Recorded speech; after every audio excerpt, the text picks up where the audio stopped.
Welcome everybody. Today it's my absolute pleasure to have Debra Richardson with us today. Hey Debra, how are you? Hey, Jamie, I'm doing fine. Thanks for having me. No problem at all. You always bring a big smile to our sessions, Debra, so it's always a pleasure to interview you. Great.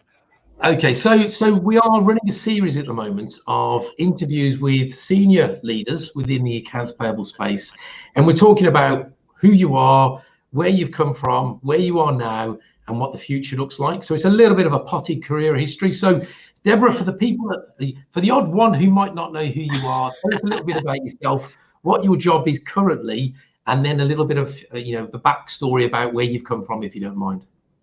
Yeah, so I was spent 25 years in corporate finance operations. And then in 2018, I came out, started my consultancy because I really saw that there was a gap in the vendor side of accounts payable. And so I came out, started a podcast. I think on my first podcast, I talked about AP certifications and I included the AP Association. So I started my podcast, I started my blog, and really it was just a lot of content surrounding vendor setup and best practices to avoid fraud, compliance fines, and just bad vendor data overall. And so I do that, continue to do that today.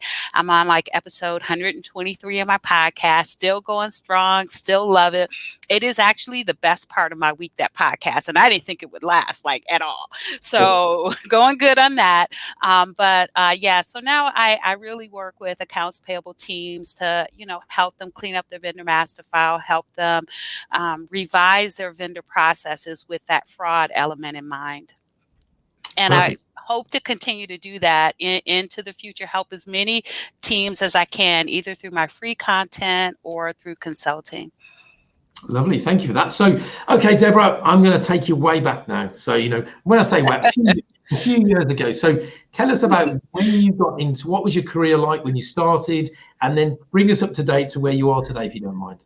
Okay, so I do want to go back to my college years because we all remember that, right? So I I went up to school, left home, didn't want to go back home, so I kind of went year round, and that put me on the track to graduate a little earlier. So I'm like 19 in the registration office, and they wanted me to declare a major. I'm like, I don't know what I want to do. So I went out of the door. I went up the stairs and out the door, and across the street was the law school.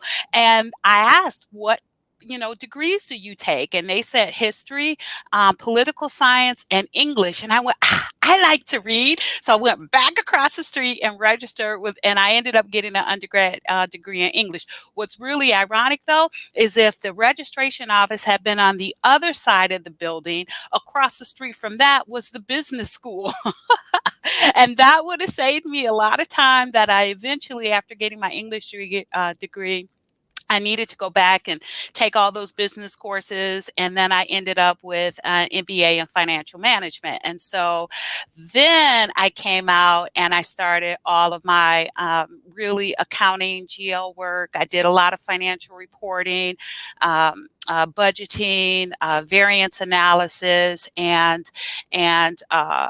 just a lot of reporting on that. I did that for a long time until I accepted a controller's position. And that controller's position had an oversight of accounts payable. And I went, what is this thing, accounts payable? And so I went to the library. And at that time, you didn't have ebooks, you didn't have anything. So I went trepsing in the library. And it wasn't a lot, but it was books by these two authors. One was Mary Ludwig, and the other one was Mary Schaeffer. I'm like, who are these two women?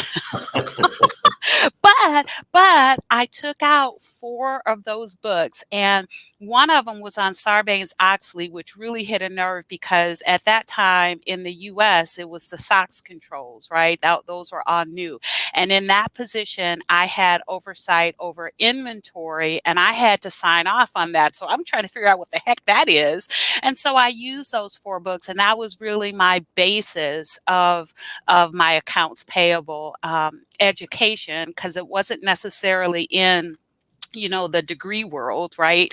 You get your education as you come out and kind of trial by fire, but you find what you can. And I found Mary Schaeffer's books. And that was how I got into accounts payable, because from that job, I went to another job and I built an AP department. Still with those, by this time I had bought those 4 books, still with those 4 books. And I built an accounts payable team.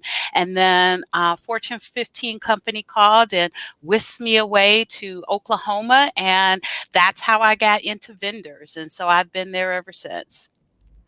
Wow. Well, look, I mean, both you and I, look behind me, there's Mary's new book. So as you can see, I still read Mary's book. My 4 books, I still have them.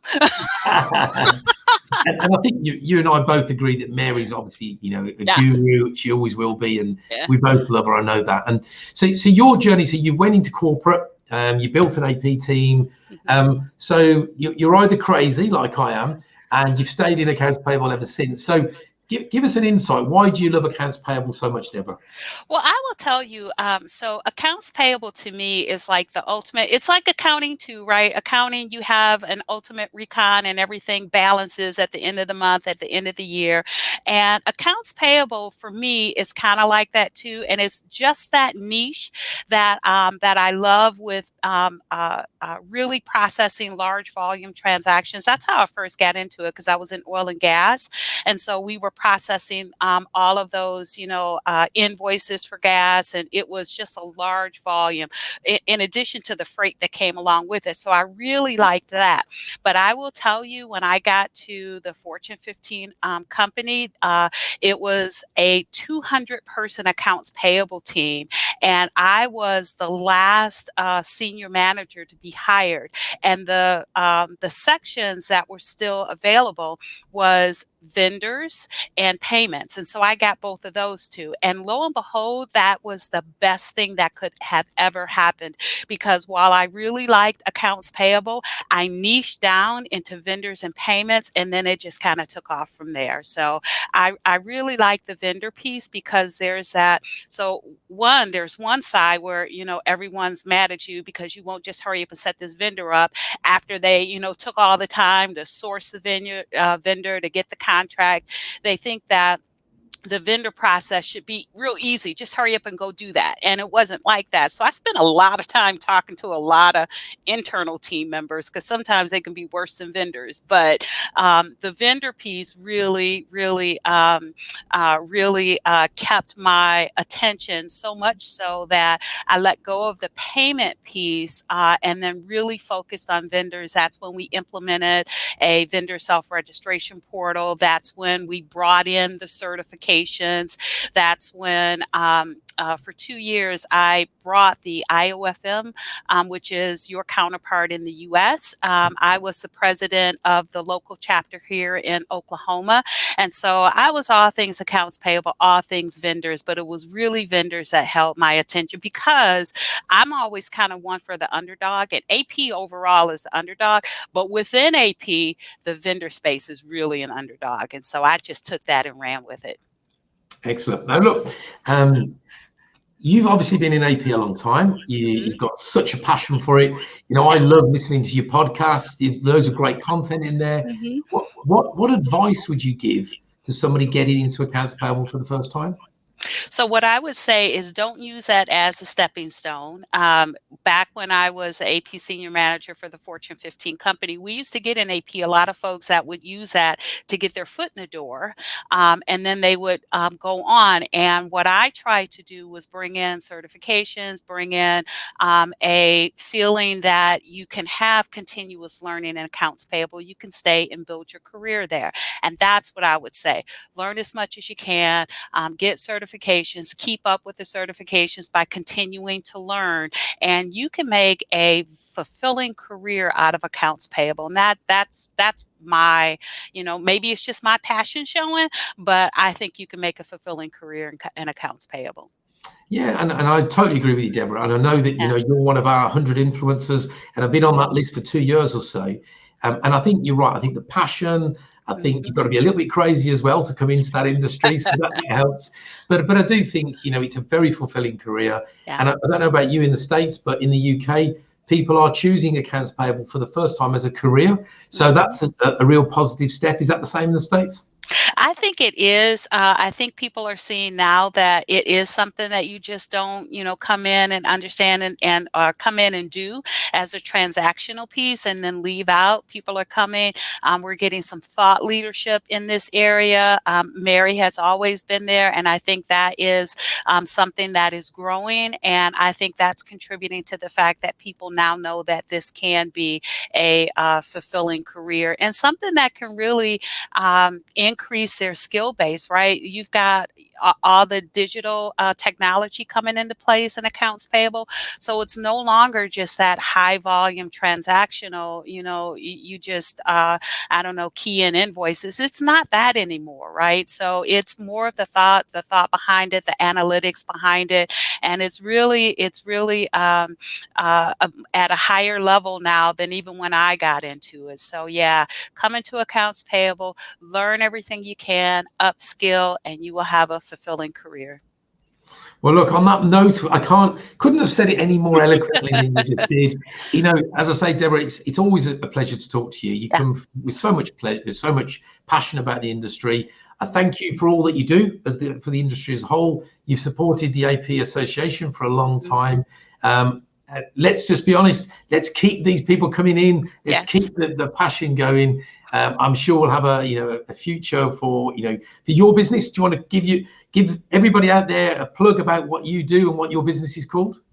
Yeah, so it's my name. It's Debra Richardson LLC, but I have a great saying putting the AP in happy because again, I'm happy and I love AP.